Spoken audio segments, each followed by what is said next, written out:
ఓం విఘ్నేశ్వర నమః. మన రామాయణంలో జటాయువు పాత్ర గురించి చెప్పుకుందాము.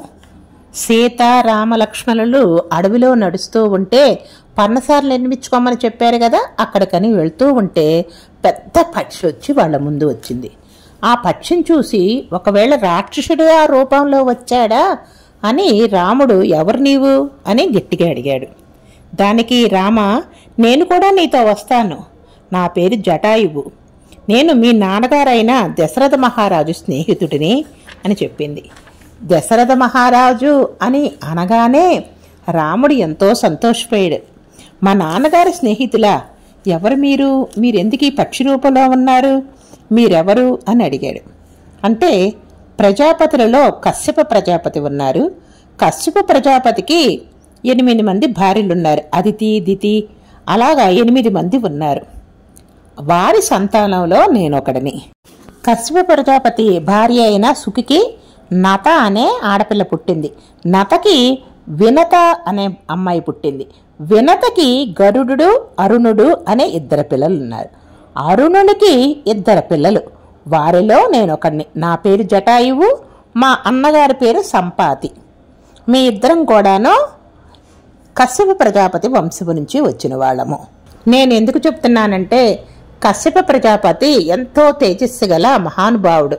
ఆయన తన భార్యలకి నా అంత తేజస్సు గల కుమారులను కనమంటే కొంతమంది ఆయన మీద అభిమానంతో కోరుకొని ఆ విధంగానే కన్నారు. కొంతమందికి పక్షులు అటువంటివి కూడా పుట్టినయి. మన సంతానం ఆశించినప్పుడు తేజోమూర్తులు కావాలని మంచి భావాలతో ఉంటే మంచి కుమారులు లభిస్తారు.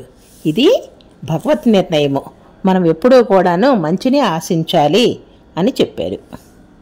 జటాయువు, నువ్వు మా నాన్నగారి స్నేహితుడు గనక మాతో పాటే ఉండు. అగస్త్య మహర్షి మమ్మల్ని ఆశ్రమం నిర్మించుకోమని చెప్పాడు. అందుకనే మేము ఆశ్రమం నిర్మించుకుంటానికని గోదావరి నది తీరానికి వెళ్తున్నాం. మాతో పాటే రమ్మనమని కోరాడు. ఆ విధంగా వెళ్తూ పంచువటి ప్రాంతానికి వెళ్ళారు. లక్ష్మణ, ఈ ప్రాంతం చూడు, చాలా బాగుంది. నదికి ఒడ్డున ఉన్నది, చుట్టూ పర్వతాలున్నాయి, పూలు బాగా ఉన్నాయి, పూల మొక్కలు అంతా వనాలు చాలా బాగున్నాయి. మనం ఇక్కడే ఆశ్రమం నిర్మించుకుంటాము, ఈ ప్రదేశం అనువుగా ఉంది అని అంటాడు. వెంటనే లక్ష్మణుడు సరేనని లక్ష్మణుడు వెంటనే భూమిని తవ్వాడు. అంటే మనం ఏమంటాము, ఫౌండేషన్ అంటాం కదా, అట్లాగే భూమిని తవ్వాడు, మట్టి తీశాడు, నీళ్లు పోశాడు, పెద్ద పెద్ద రాటలు తెచ్చాడు. ఆ రాటలు పాతాడు.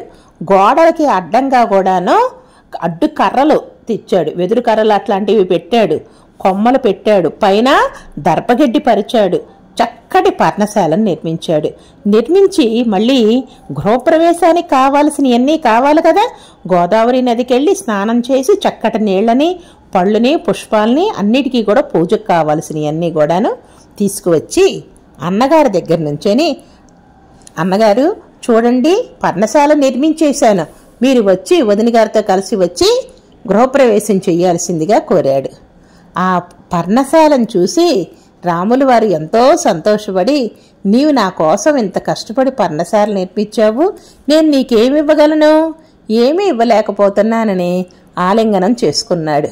ఆహా, అదే మహద్భాగ్యం కదా. భగవంతుడు శ్రీమన్నారాయణుడు ఆలింగనంతో లక్ష్మణుడు పునీతుడైపోయాడు. అందరూ ఆ ఆశ్రమంలోనే ఉన్నారు. ఋతువులు మారుతా ఉన్నాయి, వాళ్ళు చక్కగా ఉన్నారు. అక్కడ గోదావరి నదీ తీరం దగ్గరగా ఉంది గనక ఉదయాన్నే ముగ్గురు వెళ్ళి స్నానం చేసి వస్తున్నారు. కానీ వాళ్ళందరికీ కూడాను భరతుడే గుర్తుకొస్తున్నాడు. లక్ష్మణుడు, అన్నయ్య, భరతుడు ఉంటే ఎంత బాగుండేది, భరతుడు అన్న మాటలే గుర్తొస్తున్నాయి. అటువంటి మంచి మహానుభావుడికి, మంచివాడికి ఎటువంటి కైక లాంటి తల్లి వచ్చింది. ఎవరైనా తల్లి గుణాలు కుమారుడికి వస్తాయి అంటారు, కానీ ఇక్కడ అలా జరగలేదు. కుమారుడు ఎంత మంచివాడు అని అన్నాడు. అంటే లక్ష్మణ, మనం భరతుని మంచితనం గురించి చెప్పుకోవాలి, కానీ కైకమ్మ గురించి మనం మాట్లాడకూడదు. భరతుడు ఈ ఉదయాన్నే మనం భరతుడికి గుర్తు రావటం, భరతుడు కూడా ఈ సమయంలో నదీ స్నానం చేస్తూ ఉంటాడు, నన్ను తలుచుకుంటూనే ఉంటాడు. నేను భరతుడిని విడిచి ఉండలేకపోతున్నాను, కానీ ఏమి చేయగలను, వెళ్ళలేను కదా.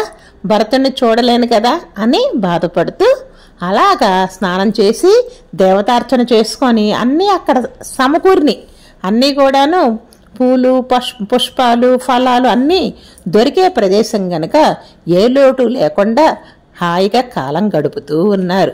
మరి అలా గడిపితే ఇంకేముంది రామాయణం. మరి ఈ లోపల ఏం జరిగింది? శూర్పణఖ వచ్చింది. ఈ శూర్పణఖ కథని రేపు చెప్పుకుందాం. ఓం శ్రీరామ్.